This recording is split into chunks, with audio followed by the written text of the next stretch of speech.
วันนี้น้องกับสิพาทุกคนนั่นไปเที่ยวหลวงพระบางน้ำกันเนาะในทริปนี้ก็ถือว่าพิเศษเลยเนาะพาแม่ไปเนาะพาครอบครัวไปอีเมลมันก็บ่ได้ไปเที่ยวโดนมันบอกว่าไอ้จากนี้ไปตัดกรุงศรีนี่ประมาณจักนาที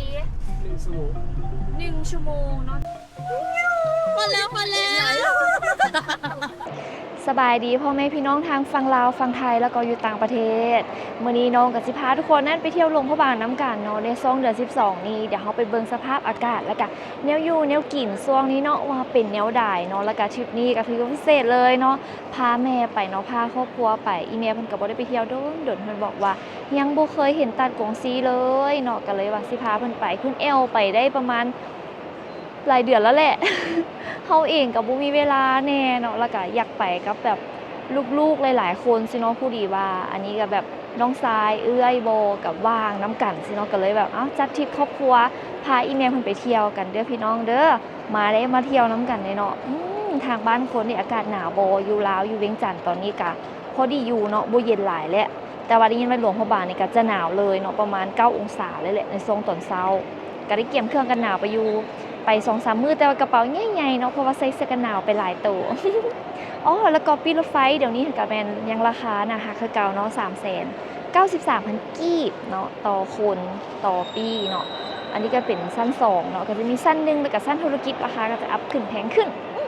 ไปเดี๋ยวเราไปหาบนนางกันเลยดีกว่าเนาะเดี๋ยวจักหน่อยฮอดโมงแล้วก็นั่งรถไฟไปหลวงพระบางกันมาซาเทพใส่บอกว่า10 โมงครึ่งโอ้ยไปซอกบนจอดรถข้างคืนเออรถบ่ได้นี่พี่สาวกับน้องชายมาแล้วค่ะไปปั่นเด็กน้อยเลยอันนี้เห็นผมเจ้า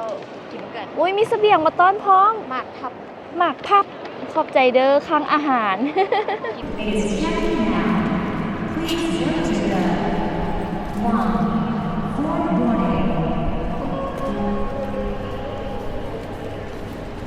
คอยสิตกรถไฟบ่มีเวลาอยู่11 โมงเช้าเขาหยุดปวดทีแม่นตัวเป็นแบบนี้แหละแต่ว่าต้องเอาตัวเป็นเสื่อยคือผสมคือภาษาเนี่ยคือภาษาใจเด้อ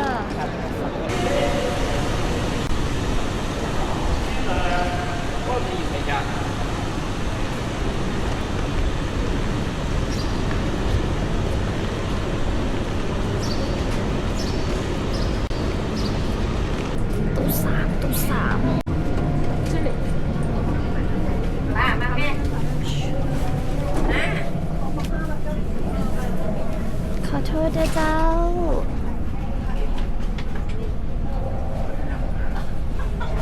ตอนนี้กำลังหาบอลนางอยู่พี่น้อง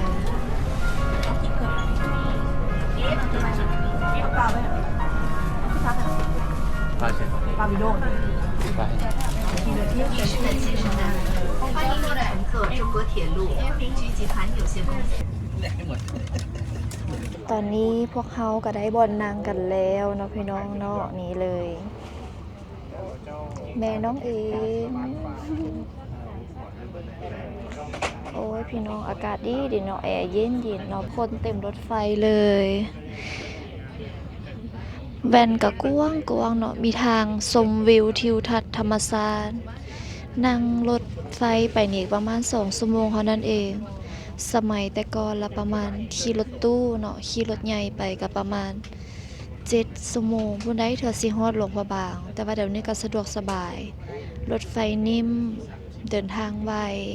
ค่ารถค่าเดินทางก็มีแต่300,000 ปลายถือว่าอำนวยความสะดวกให้พวกเขาได้หลายเติบเลย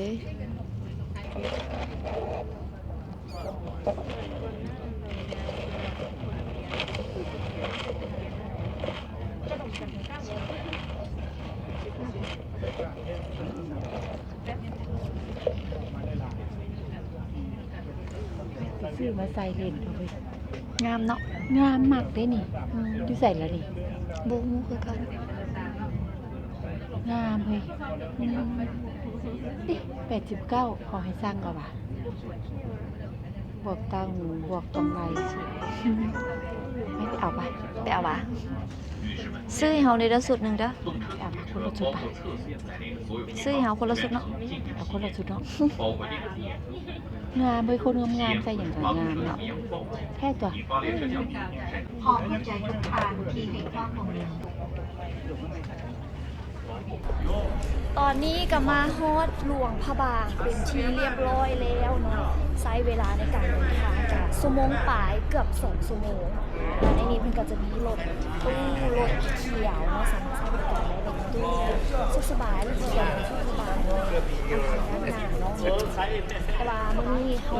เขาเหมารถมาเนาะไอ้นั่นเนาะมื้อละล้านเพราะว่าเขาจะไปเรียนป่านก่อนซีไปกรุงซีเนาะ เดี๋ยวมื่อหน้าจะพามาขี่รถเขียวเลยราคากับบริเพณสามารถขึ้นรถนี้แล้วก็ไปเที่ยวได้เลย Yeah, there's more than one to the ของน้องรถตู้หนีป้าเขาเลยวะ เด็กคนหันอยู่ดีป่ะ อ๋อปะมาแล้วมาซื้อปีบัตรกลับไปพร้อมมาพี่น้องเลยย่างเอาตัวรถที่จริงก็ว่าจะกลับที่เลยแต่มันปิ้งติดนั่นที่มันกับปิ้งติดก็เลยกลับบันทีหลายเลยแหละมีรถกันเลยดีกว่า เด้อมาเด้อ ไปตาจับนางนา ยุ่งหลังไปในถึงดินเนี่ย ตอนนี้ขึ้นรถเรียบร้อยแล้วเนาะพี่น้องเนาะเดี๋ยวเขาก็จะไปเที่ยวกันเดี๋ยวจะเก็บภาพบรรยากาศมาตอนมาฝากกันเด้อเดี๋ยวมาเบิ่งกันเนาะว่าในรถมีไผแน่นี่มีน้องมีแม่แล้วก็มีน้องโจน้องหมีน้องนาแล้วก็น้องปีปี เม ฮัลโหลแล้วก็มีไอโซเฟอร์คนรอเนาะไอจากนี่ไปตัดกรุงศรีนี่ประมาณจักนาที 1 ชั่วโมง 1 ชั่วโมงนอกจากสถานีไปตัดกรุงศรีอันแล้วรถเขียวอะนะอันก็ไปฮอดตัดกรุงศรีป่ะไอ ไปแต่ว่าเขาจะไปขึ้นอยู่ในขาดร่วง ได้เขาเห็นรถเขียวอยู่สถานีแสดงว่าสามารถขึ้นรถอยู่อันถ้าหลวงมาสถานีได้เป็นบ่ ไหน คนละเท่าไหร่ เขาจะเก็บกันคนละจาก30,000 หรือ 40,000อยู่ ประมาณ3-4 หมื่นกีบเนาะใจได้แล้วเหมารถตู้นี่เด้มือหนึ่งหนีราคาเท่าไหร่ไอ้ จูเราจะไม่เอามือนึงละมือละ1 ล้านที่ ร้านกีบรวมน้ำมันน้ำแม่นบ่ ทับยางเป็นเลยกระบะเดียวแต่ว่าตอนนี้ถ้าผมจับก่อน ทางโปรแกรมก่อนต้องมาไปเซเน่ไปไกลหลายแต่อาจจะมีค่าน้ำมัน ครับ เพิ่ม มันไปไล่บอลแล้วก็จะเพิ่มกัน ช่วงนี้มีห้างอย่างหรือว่าสถานที่บอลใดที่ว่าเปิดใหม่เนี่ยไอ้ เปิดใหม่ก็มีแต่นะเขาจะห้านเก่าแต่เขาจะเป็นขยายไปใหม่ซื่อขยายห้านใหม่คือห้านตะบูเพราะว่าเขาจริงๆเขาเคยอยู่บ้านประสบเจ้าใหญ่ไปอยู่หมู่บ้านเขา โดย สุดไล่ก็จะเป็นห้านอยู่ตามนั้นก็มีเป็นทางคดมาไล่อยู่ทางเข้าสี โดยพาเลาะเนาะวันนี้เนาะ เดี๋ยวต้องใส่ผ้าเป็นอะไรมาเลยเนี่ย ที่แบบเนาะ1 ชั่วโมงเจอกันตัดผมสี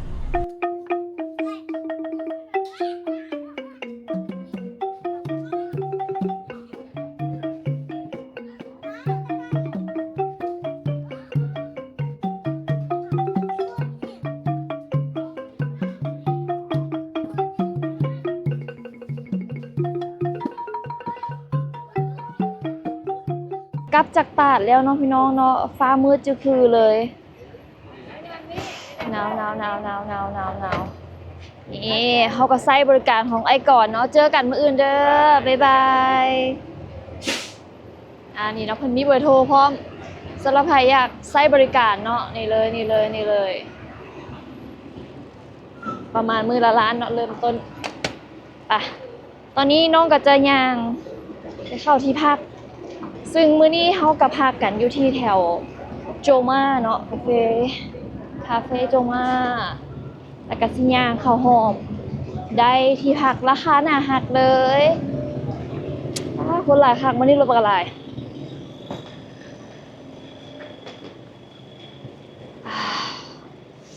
มื้อนี้เฮามากันจากชีวิต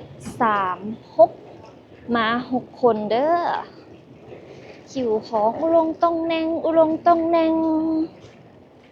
รงแรมดาวเท้าเอ้ยน่ะเขาเห็นใน TikTok นี่เลยคืนละ600,000เนาะเป็นโรงแรมใหม่เนี่ย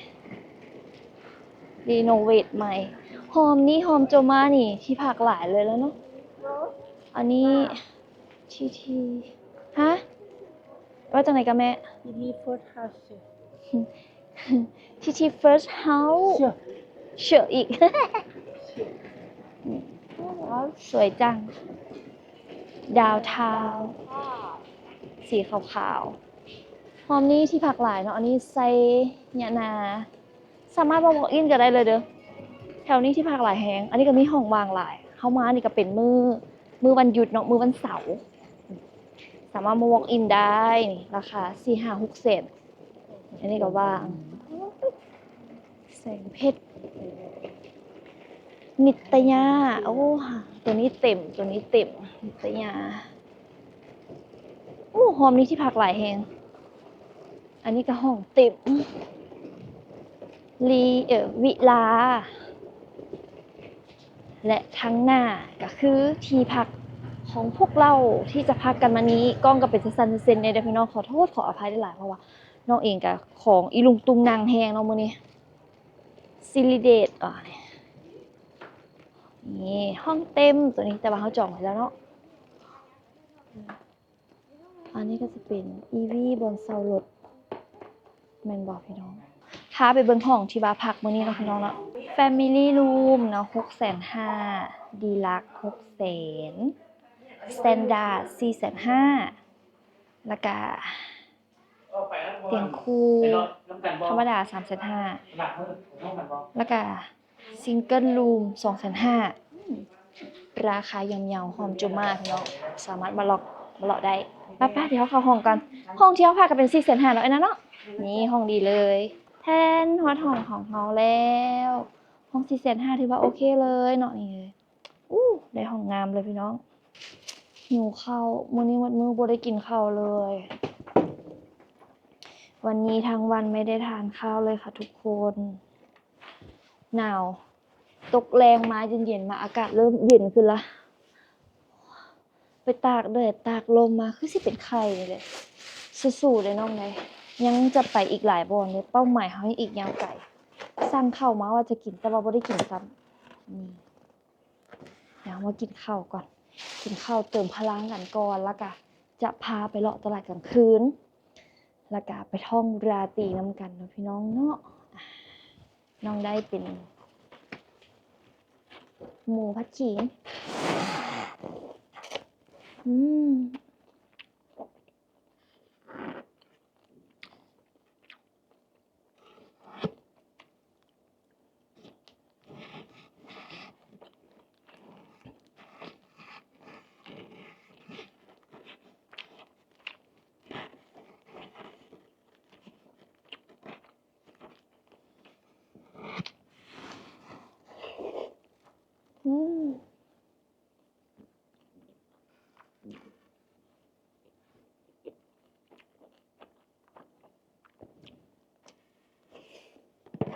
แฮง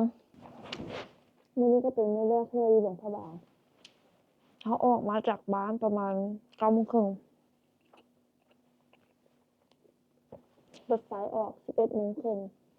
ฮอดหลวงพระบาง1:30นแล้วหลังจากนั้นน้องก็ได้